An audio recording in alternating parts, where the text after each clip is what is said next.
네, 6월 18일 장윤선의 취재 편의점 시작하겠습니다. 지금 캐나다에서는 G7 회의가 열리고 있죠. 이재명 대통령도 조만간 연설할 걸로 알려지고 있는데요. 오늘은 고급지게 국제뉴스로 출발을 해보려고 합니다. 김종대 전 정의당 의원님 모셨습니다. 어서 오십시오. 안녕하십니까. 네, 잘 지내고 계시죠? 여전히 커피 믹스를 좋아하시네요. 예, 이건 저의 루틴입니다. 그러니까요. 예, 이거 한 잔 먹고 합시다. 네. 지금 어쨌든 국제 무대에서 첫 다자 외교 무대에 이재명 대통령 출발을 했는데 공교롭게도 갑자기 어제 트럼프가 그냥 가버렸어요. 그래서 그렇죠. 예정된 한미 정상회담이 아마도 다음 주 취소됐어요. 네, 예, 24, 이번에. 25일 있는 나토 때 이어서 해보겠다라는. 그렇죠. 그러니까 나토에 안 갈 수가 없게 원래 그래. 굉장히 부담되는 회의거든. 예. 그런데 꼭 거기까지 연달아 가야 되냐. 아직까지 회의론이 만만치 않았어요. 네. 근데 이렇게 그냥 훅 가버리니까 네. 정상회담이 무산이 되고 그러면 나토 정상회의라도 가서 만나야 되는 거 아니냐 하는 것은 7월 8일이 이제 관세 협상 마감일입니다. 네. 그런데 얼마나 지금 황당한 상황이냐 하면은 아직도 최상목이 미국 가서 뭘 약속해 줬는지 몰라. 알 수 없어요. 예. 예.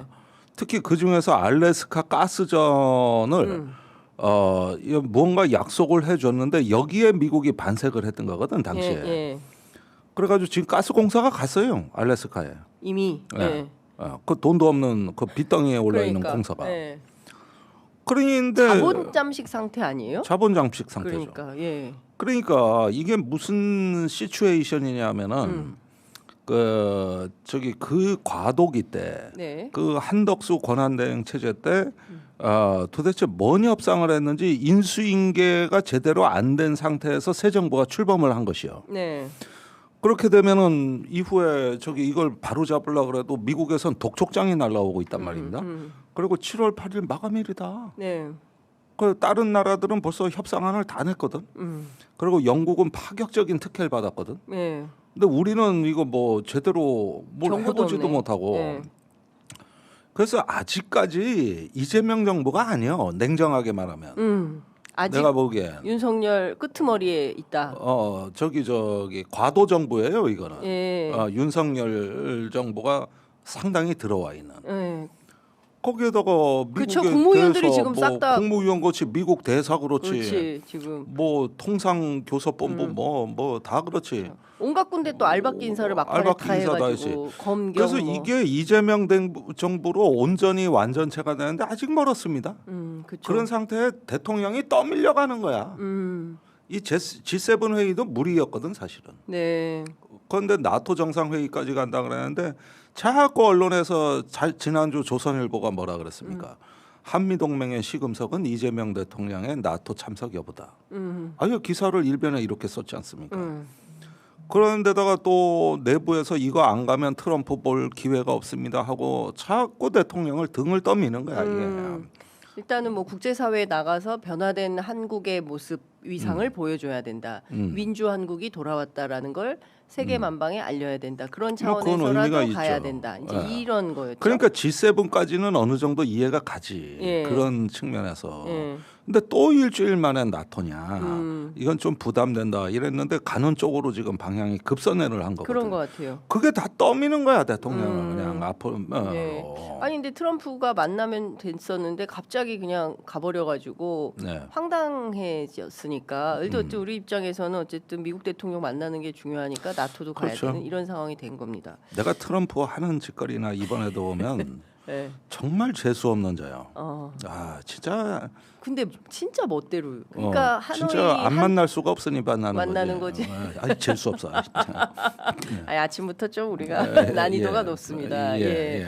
그런데 지금 생각해 보면 어쨌든 지금 매우 위중하다. 중동 정세가 상당히 심각하다. 이렇게 봐야 되고 어처구니 없는 이스라엘의 이 공격에 이란은 지금 패기투항하는 상황이 돼버린 거고 국제사회가 전부 이란더러 빨리 협상해 이러고 있는 거 아닙니까? 아니 네. 내가 지금 이 전쟁에 관한 국내 유튜버 뭐 기사들을 거의 다 봤거든요. 네. 근데 내가 상당히 심각한 문제 의식을 느끼는데 예. 너무 평론들이 안이하다. 이건 뭐 그냥 이스라엘이 뭐 미국하고 이란 핵 협상 깨려고 그런 겁니다. 뭐 또 이렇게 해서 저기 뭐냐 한번 이렇게 네타냐후가 국내 정치 때문에 쳐들어간 겁니다. 핵시설 타격해 핵 불능화하는 게 목적입니다. 네. 뭐 이런 정도 평론들 하나마나한 얘기들 하더라고. 네. 그런데 소위 국제 정치를 하고 예. 이 외교를 전문으로 하는 사람들이 이 변화된 상황을 지금 엄중하게 인식을 안 하고 예. 그냥 하나마나한 유튜브 방송 하는 것 같아. 난 참 자, 이게 그러면 지금 보통 사태가 아니에요. 지금부터 김종대의 진짜 분석. 네. 예. 확실한 분석. 자 예. 오늘 예. 뉴스 축에도 안 나오는 한국의 언론에 보도 안 된 뉴스를 하나 말씀드릴게요. 네. 이스라엘이 이란을 공습한 게 6월 13일입니다. 예. 나흘이 지난 6월 17일 날, 러시아가 네. 우크라이나를 침공한 이래 네. 세 번째로 규모가 큰 공습을 자행했습니다. 드론과 몰랐네. 미사일을 섞어가지고 러시아가 우크라이나를 우크라이나의 거의 모든 도시를 폭격했거든요. 이거 국내 언론에 안 나온 것 같은데. 이건 외국의 전쟁 사이트에서 다 뒤져낸 거예요. 그런데 다들 시선이 이란에 쏠려 있는 그렇죠. 거거든요. 예. 그런데 제가 보는 관점은 예. 두 개의 현상은 불가분의 연결관계에 있다는 것이죠. 예. 이게 따로 가는 게 아니에요 지금. 그러니까 자꾸 이란 이스라엘 전쟁만 보는데 예. 지금 세계 전체를 봐야 돼. 그러는데 푸틴이 왜 갑자기 이런 어마무시한 걸 했겠냐. 네. 물론 얼마 전에 우크라이나가 드론으로 러시아의 핵 폭격기를 부셔버렸어. 3분의 1을. 예. 이래가지고 보복이 예견되기는 했지. 그런데 그건 시일이 조금 지났거든요. 예. 그런데 이 시점에는 이란을 본 거예요. 푸틴이. 그러니까 예. 그러니까 미국이 예. 이 이스라엘 공습이 있자마자 예. 트럼프가 예. 우크라이나로 가던 포탄 2만 발을 빼돌려서 중동으로 보냈어요. 그러니까 이 흐름은 네. 트럼프는 우크라이나를 버리고 이스라엘을 지키겠다야. 그렇겠죠. 그러다 보면은 이게 상호 작용이 있을 수밖에 없지. 그렇죠. 예. 그럼 푸틴으로서는 기회가 온 거 아니야. 저기 우크라이나는 유럽이 알아서 해. 나는 이스라엘 지켜주러 갈 거야. 그래가지고 구축함 보냈지, 니미츠급 항공모함 보냈지. 그 다음에 사드도가 있더라고 거기에 이스라엘에. 그렇죠. 그리고 오늘 보니까 뭐였더라? 제일 큰 벙커버스터. 네, 벙커버스터. 이것도 이스라엘에 줄 수 있다. 그러니까 지금 그게 미국 NSC에서 지금 논의 중인 건데 이제 트럼프가 하메이니 이란 지도자한테 최후 통첩을 하겠다는 거예요. 그쵸. 테헤란을 떠나라. 네하고 네 가족들 데리고 떠나라. 예. 소개 작전 어제 갑자기 그 말하고 자기 미국으로 가버렸어요. 트럼프가. 그리고 안 그러면은 떠나고 항복하고 그다음에 핵 포기하고 이거 싹 약속을 해서 네 살 길을 찾든가 아니면은 이제 끝장난다 이거지. 그렇게 해서 레짐 체인지까지 가겠다. 그렇죠. 예, 이게 그런데 미국의 그건 원래 네타냐후 구상인데 네타냐후가 이란을 침공한 것이 핵시설을 갖다가 제거한다는 이런 어떤 그 표면적인 명분인 것처럼 보이지만은 네타냐후 본인이 한 말을 기초로 볼 때도 이 전쟁의 목적은 이란의 그 1979년 이래 거의 한 45년간 지속된 이슬람 정권을 제거하고 중동 질서를 재편하겠다는 얘기거든요. 그러니까 이스라엘이 이런 목표의 어떤 최종 목표를 향해서 오기까지 작년에 레바논의 헤즈볼라, 그다음에 웨스트뱅크의 이슬람 지하드, 가자 지구의 하마스, 예멘의 후티 반군을 다 때려 부쉈다고. 다 괴멸시켰다고. 그게 지금 와서 보니까 이러한 본토를 공격하기 위한 빌드업 과정이었던 거예요. 그러니까 이란의 우호적인 무장 단체가 이스라엘을 감히 건드리지 못하도록 다 때려 부셔 놓고 그 다음에 이란으로 간 이 과정이 쭉 빌드업된 거거든요. 예. 그래서 단순히 이스라엘에서 네. 이스라엘 전역에서 유대인 국가를 완성시킨다는 목표를 넘어서서 예. 중동 전체의 질서 재편이라는 예. 이게 이제 국제 정치에서 근데 조금 어려운 말을 하면 역도미노 이론이라는 건데 역도미노 이론. 예, 네. 이게 뭐냐면은 2003년에 그 조지 부시가 이라크를 쳐들어갈 때 네. 사담 후세인으로부터 이라크를 민주화하면 네.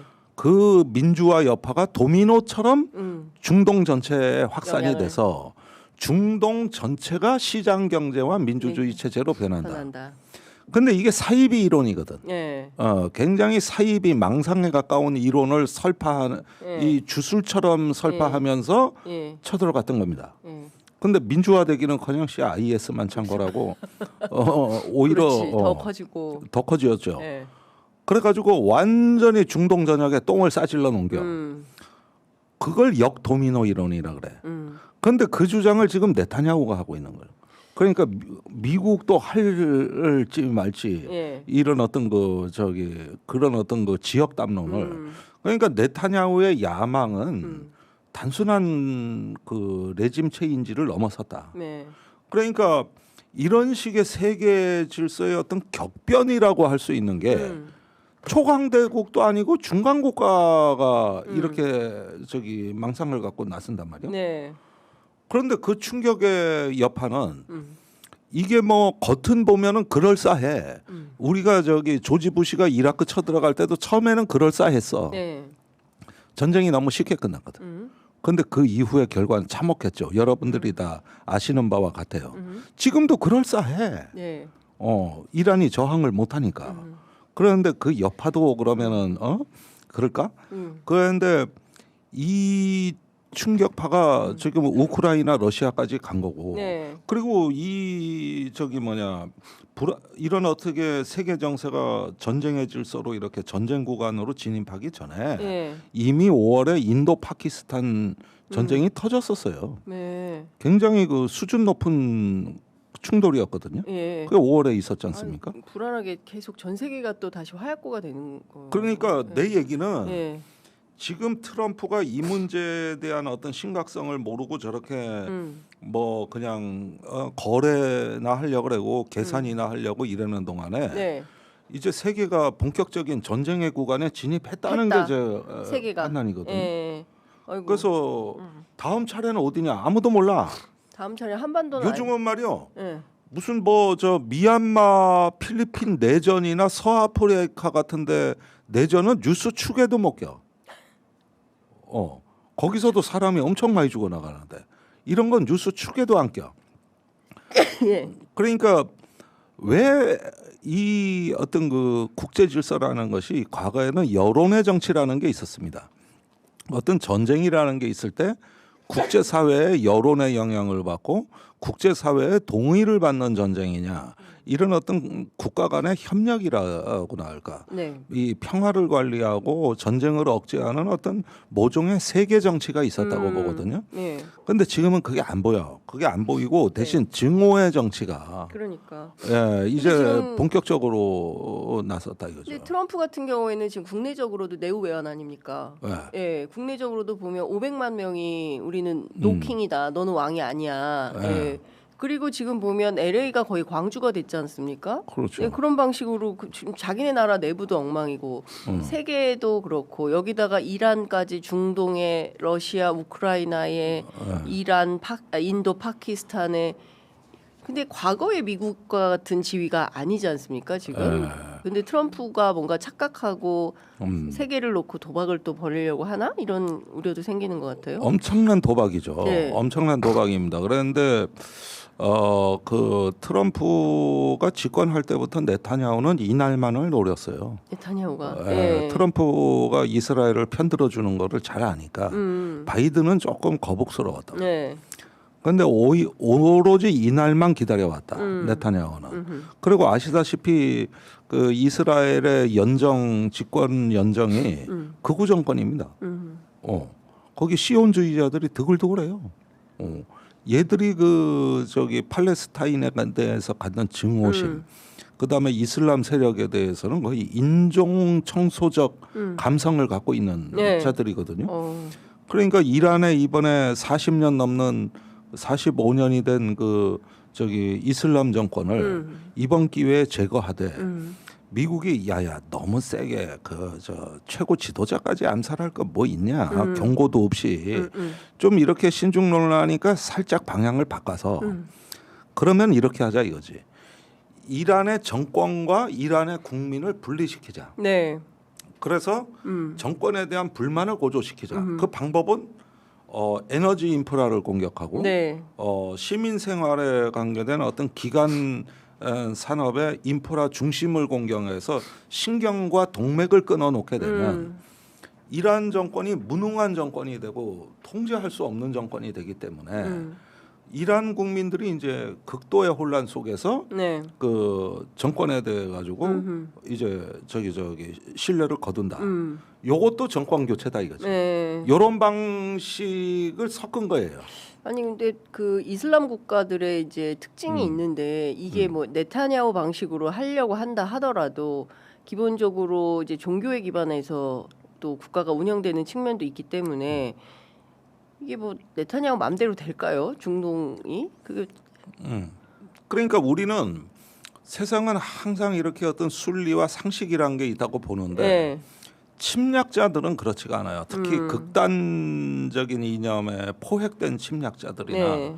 소위 말하면 미친 놈들이에요. 여기는 절대 그렇지가 않습니다.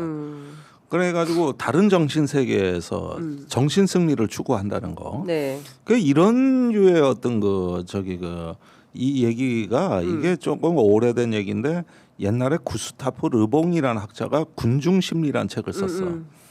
그래가지고 이 군중은 비이성적이고 흥분하며 혼란에 빠진다. 그래가지고 이 개인보다도 군중이 더 비이성적이다.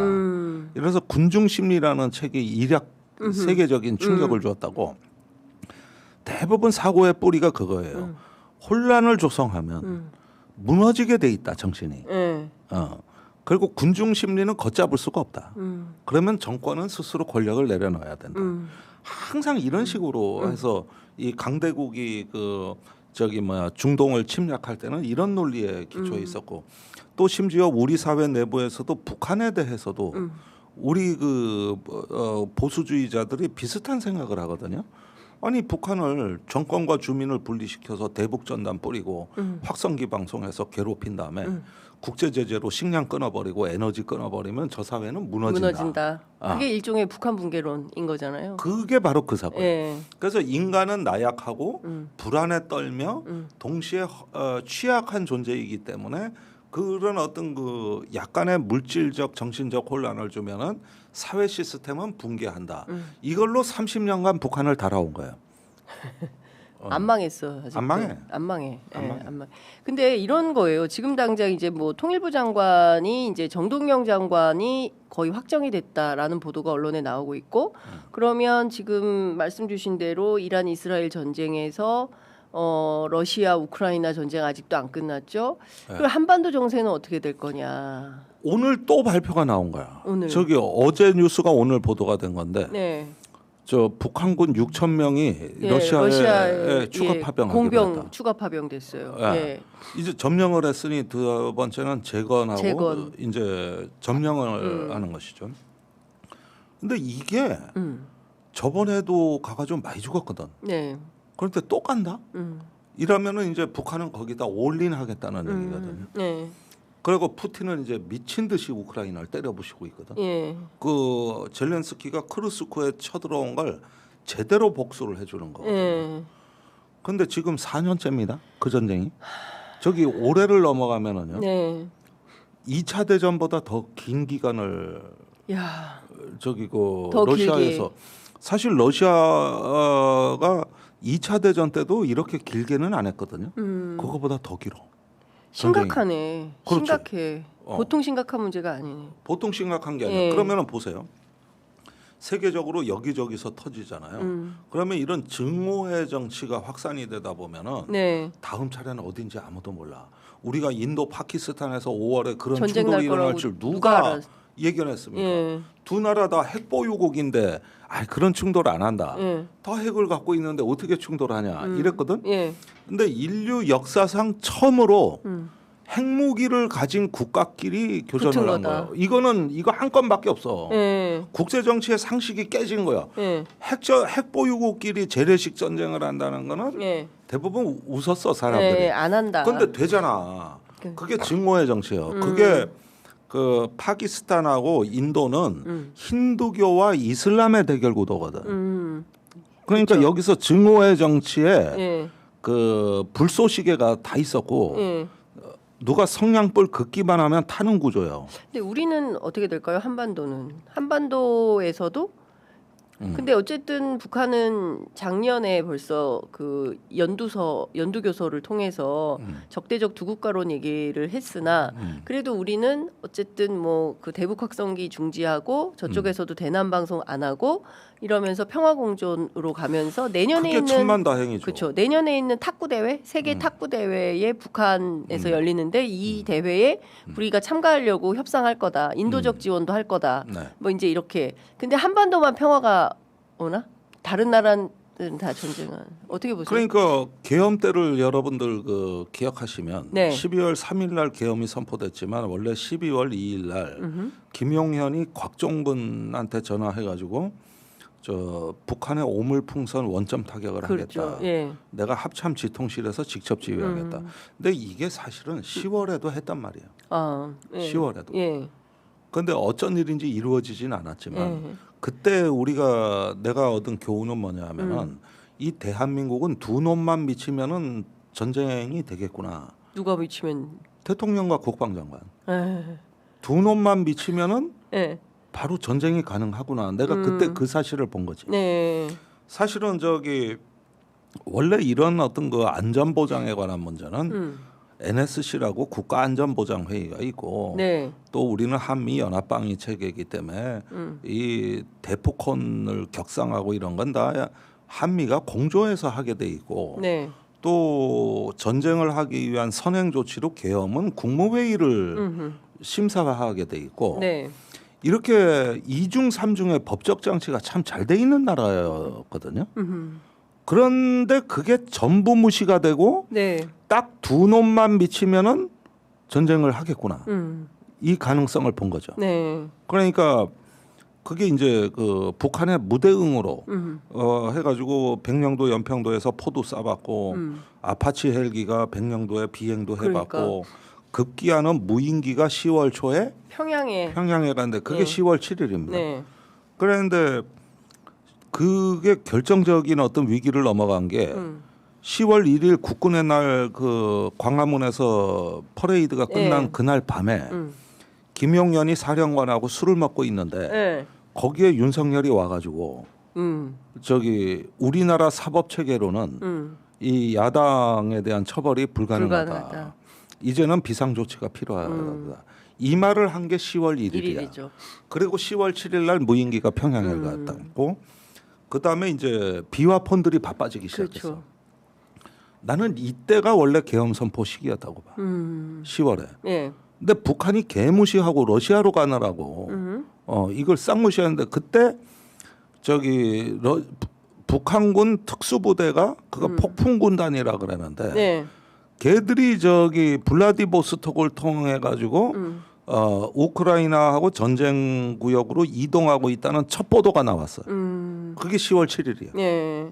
그러니까 이쪽에서는 싸움을 걸었는데 저쪽은 다른 싸움을 하러 북한은 간 거죠. 예. 이렇게 돼가지고 위기가 한껏 고조되는 듯했지만 이게 손바닥도 마주쳐야 소리가 나는 거예요. 그래가지고 PCC 꺼졌어. 네. 이러면서 계엄이 불발이 되고 12월에 이제 다른 이유로 계엄을 선포하게 그렇죠. 되는 겁니다. 그때까지 오물풍선 원점 타격 문제로 합참이 연일 비상사태였다고. 네. 그런데 그때 북한이 약간이라도 반응을 했다고 쳐보자고. 네. 뭐 그때 그 실제로 오물풍선 날라올 때 전방 부대들이 경고 사격 준비를 다 하고 있었거든요. 네. 그 총구만 그대로 돌리면 그냥 원점 타격. 그러니까 그 내란 특검에서 외환 유치죄를 수사를 하겠다는 거지 않습니까? 네. 네. 그 보안 때문에 그 청사도 서울고검을 쓸 수밖에 없다. 보안을 유지해야 돼서 이제 이런 얘기를 하고 있는데 지금 말씀 주신 평양 무인기 뭐 이런 거 싹 다 수사를 해야 되는데 외환 유치죄 관련해서 반드시 특검이 수사해야 되는 대목. 그건 어떤? 그러니까 일단은 국방부에서 김선호 지금 네. 대행이 네. 이재명 대통령한테 외환 유치 부분은 과하다 이러는데 아니 나는 그 고민은 알 것 같아. 이제 군사 기밀이 싹 드러나야 되거든. 이거 수사하면. 그렇죠. 예. 그래서 오물풍선 원점 타격을 누가 어떤 방식으로 고려했으며 또 무인기는 어떤 기종이 날라갔고 뭐 이러는 과정에서 이제 군인들이 두려워하는 거는 야 이러다 거덜나는 거 아니냐. 이 정보 자산 얘기거든. 거덜난다. 그랬는데 예. 그게 사실은 몸통이야. 그게 몸통이다. 그렇지. 원래 계엄의 계엄의. 시나리오는. 예. 그러니까 이런 부분 보면은 나는 인도 파키스탄보다 한반도가 더 위험했다고 봐요. 에? 한반도가. 한반도가 더 위험했다. 예. 여기서 뭔 일 터질 뻔했다. 근데 북한의 무관심이 우리를 살린 거야. 우리를 살렸는데. 예. 근데 이건 역사의 반복이죠. 예. 우리가 60년대 말부터 이제 월남전에 개입하기 시작했지 않습니까? 네. 그때 우리가 저기 맹호부대, 청룡부대 이렇게 해가지고 막 그 베트남으로 엄청나게 병력을 보내니까 네. 북한이 그걸 저지하려고 그때 울진 삼척의 무장공비, 뭐 이승복 사건, 맞아. 김신조 사건, 예. 그게 전부 다 68년, 9년 이때거든. 그게 그 베트남 전쟁의 충격이었어요. 그래가지고 여기를 이제 네. 발목을 잡으려고 했던 거거든요. 근데 이번에는 북한이 러시아로 가니까 우리가 북한을 들어가려고 평양에 무인기 띄우고. 네. 사실은 이게 60년대 말에 남북 관계가 그대로 역전된 거거든요. 역전된 거다. 예. 근데 그 베트남 전쟁 당시에 예. 북한이 그렇게 무지막지하게 우리를 자극했는데 우리가 반응을 안 했잖아. 왜냐 베트남으로 보내야 되잖아. 네. 그러니까 사실 우리도 그때 베트남에 돈 벌러 간 거 아니에요? 그렇지. 그러니까 이 북한도 러시아에 돈 벌러 가는 거잖아요. 그렇죠. 예. 그러니까 우리 아버지 세대들이 예. 그때 그 북한이 그렇게 무장공비 내려보내고 이럴 때 예비군 제도가 창설되고 그때 민방위 제도도 네. 생기고 이래가지고 1년도 대통령 선거에서 40대 김대중 후보가 예비군 철폐를 내세워가지고 일약 인기를 끌고 그게 다 이유가 있었네. 그 시대 상황이었던 거예요. 반영한 여기는 거다. 방어만 하고 예. 주력 부대는 베트남으로 다 가고. 빼니까 북한의 도발에 반응을 할 수가 없는 거죠. 근데 그게 지금 북한이요. 그렇게 돼가지고 이게 엮여버렸어요. 네. 그런데 지금 어제 러시아 우크라이나 보니까 이건 이란 이스라엘 전쟁보다는 저리 갈아요. 이건 완전히 끝장을 보겠다는 도요 지금. 그럼 세계 전쟁으로 가는 신호탄이라고 보십니까? 그렇죠. 그런데 3차 대전 나는 거예요? 야, 이게 네. 그 2차 대전 같은 경우는 네. 어떤 그 블록의 싸움이었습니다. 연합국과 주축국의 싸움이었다고. 네. 3국씩 해서 한쪽에는 영국, 프랑스, 뭐 또 미국 이렇게 있고 저쪽에는 독일, 이탈리아 뭐 이렇게 있고. 해가지고 이렇게 어떤 편가르기를 해서 그냥 한판 붙어가지고 국가 총력전을 한 거거든요. 근데 지금은 그런 방식이 아니라 게릴라식으로. 게릴라. 여기서 뿡 터져서 우우 달려가면 저기서 뿡 터져서 우우 달려가던. 이러다 보니까 한쪽은 버리고 한쪽은 취하면 또 저쪽이 문제가 되고. 그러니까 푸틴 입장에서는 절호의 기회를 맞이한 거고. 이번에 이란 이스라엘 전쟁의 최대 피해자는 젤렌스키가 된 거지. 젤렌스키다. 네. 느닷없이 폭격을 받아가지고 거기에다가 이번 G7 회의에 젤렌스키가 초청을 받았는데 트럼프가 거기도 안 만나고 돌아간 거예요. 젤렌스키도 안 만나고 돌아가 버렸다. 사실은 한국 대통령보다도 세계의 관심사는 우크라이나 이번에 어떻게 젤렌스키가 트럼프하고 만나 뭔 할 얘기하느냐가 거냐. 이게 더 관심이 예, 많았는데 예. 만나지도 않고 가버렸어요. 그럼 젤렌스키가 우크라이나에서 예. 전쟁 중에 가장 지금 심각한 상황에서 나라를 등지고 여기까지 캐나다까지 왔는데 만나주지도 않고 그냥 가버려. 그렇지. 제일 열받은 건 거기지. 젤렌스키다. 어. 그 약간 저기 하노이 때 김정은이 왔는데 만나주지도 그냥 가버려서 만나주긴 했지. 만나긴 했지만 뭐 아무런 성과 없이 가서 그냥 도로가 그때부터 완전히 돌아가지고 빡쳤지. 그래서 한반도에 아무것도 없고 이제 적대적 두 국가로까지 오게 된 상황인 건데 지금 상황에서 그러면 3차 대전은 난다고 보세요? 아니라고 보세요? 그러니까 게릴라식으로 그때 계속 당시에는 이렇게. 고강도의 국가 절멸의 총력전이 네. 정해진 장소에서 일어났다면 네. 지금은 낮은 수준의 현대적이고 지능화된 어떤 그 충돌이 네. 산발적으로 여러 군데서 얇게 퍼져나간다. 이게. 그 면에서 다르는데 이번에 이스라엘이 보여준 살인의 기술은 저는 한 번도 여태까지 보거나 들어본 적이 없는 네. 가장 가성비 높은 살인의 기술이었어요. 어후. 그래서 저기 사람들이 이게 자료를 구하기가 어려운데 네. 제가 보니까 저 살인의 기술은 가자지구에서 연습한 겁니다. 어휴. 그런데 이것도 이제 곧 분석이 나오고 내가 좀 이제 분석을 하려고 그랬는데 우선 그 두 가지만 지적할 수 있겠습니다. 인공지능이 본격적으로 쓰이기 시작했다. AI. 이게 뭐냐면은 사람이 의사결정하고 인공지능이 수단으로 들어가는 게 아니라 인공지능이 표적을 명령하고 사람이 거기 복종하는 구조입니다. 무섭다. 예. 그거를 이스라엘이 쓰는 라벤더 시스템이라 그러거든요. 요게 그 요인을 암살하는 인공지능인데 이거는 그 저기 사진과 신체 사이즈 데이터면 충분해요. 그러면 안면 인식 기술이 동원이 돼 가지고 그 사람을 계속 추적해 가지고 두 번째 가스펠이라는 인공지능 시스템이 등장하는데 반드시 그 이 사람이 군사적인 임무가 아니라 가족하고 기거하는 건물을 찾아내는 인공지능이거든요. 그런데 하마스 요원을 암살할 때 다 침대 위에서 죽었죠. 다 침대 위에서 죽은 게 뭐냐면은 군사 작전 중에는 살해할 확률이 뚝 떨어진다고. 근데 집에 귀가했을 때 가족 단위 몰살을 할 때가 가장 성공 확률이 높은 겁니다. 그래서 그 하마스 한 명을 사살하는데 1대 15의 법칙. 그러니까 하마스 요원 한 명을 사살하는데 15명의 부수적 민간인 피해를 허용한다 이거죠. 아유. 그런데 이게 하마스 요원 중에도 여단장급으로 고위 인사면은 이 허용치가 100까지 올라갑니다. 1대 100의 수치가 올라가고 이게 그 저기 수치가 계속 전쟁 중에 변했다. 그래가는데 만약에 사람이 하마스 요원을 식별하고 추적을 하고 그러면은 며칠이 걸리는데 인공지능은 2분이면 됐다. 그래가지고 이제서야 그 가자 지구에서 왜 그렇게 많은 민간인이 죽었는가 하는 그 메커니즘에 이게 이해가 가는 거야. 이 가족 단위의 그 몰살이 저기 거의 뭐 한 전체 사망자의 한 30-40%에 육박하거든요.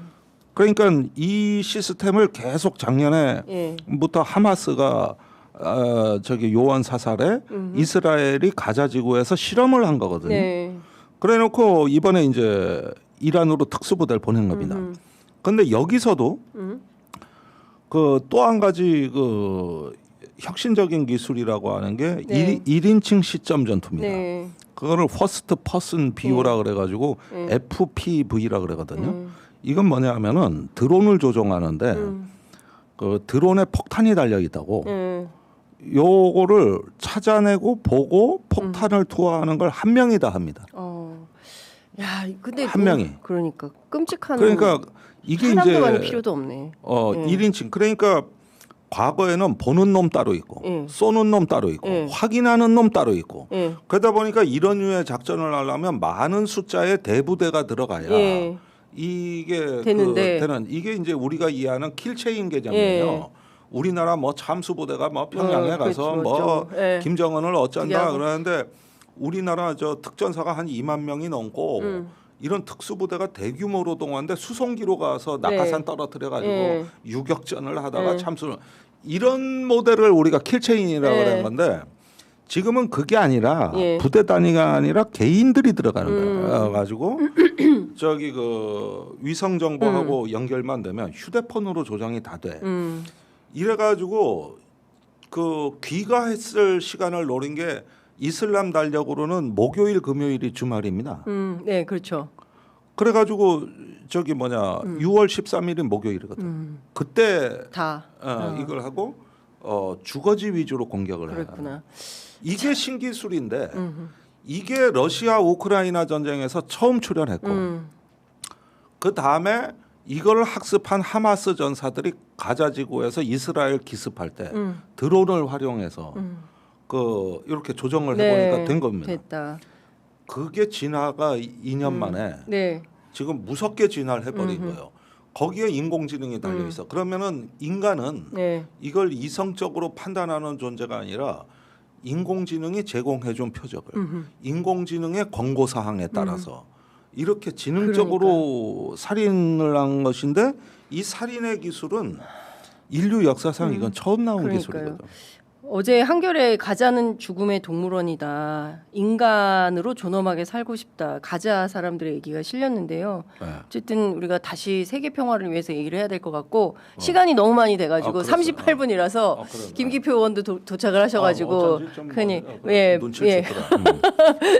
네 아무래도 의원님은 1시간 잡고 모셔야 될 것 같아요. 다음 주에 한 번 더 모시겠습니다. 네. 그리고 좀 고정하시죠. 고정을 하면서 우리가 해야 될 일들이 진짜 너무 많아서 생각해 보죠. 알겠습니다. 오늘 말씀은 여기까지 듣도록 하겠습니다. 고맙습니다. 네, 감사합니다.